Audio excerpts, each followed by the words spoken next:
जो आज आपने किया वो क्या है? ये इस जो फितना जो तराने गाता था कि नेक्स्ट स्टॉप टू अडियाला, वो खुद उसी अडियाला के स्टॉप पे आ खड़ा है। तो उस पे चंद लाइनें हैं जी कि ना कोई चादर, ना कोई खेसी, ना कोई पखा, ना कोई एसी, ना कोई अखा अगे झूठे, ना कोई पाउडर, ना कोई सूटे, ना यूट्यूब दे उत्ते बात, ना कोई टिक ते ना कोई टाक, ना कोई फूका, ना कोई दम, ना कोई पिंकी, ना कोई कम, बासी रोटी खानी खा लो, ना कोई लाइक, ना कोई फॉलो,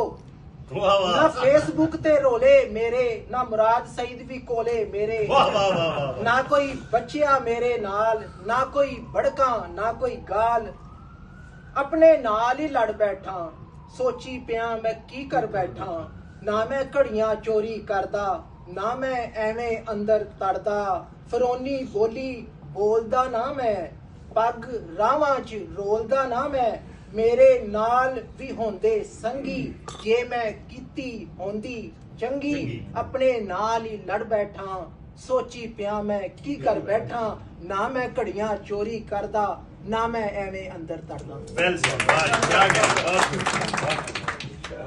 नसरुल्लाह साहब ने अपनी रिवायत जो है वो जारी रखी, बरकरार रखी है और बहुत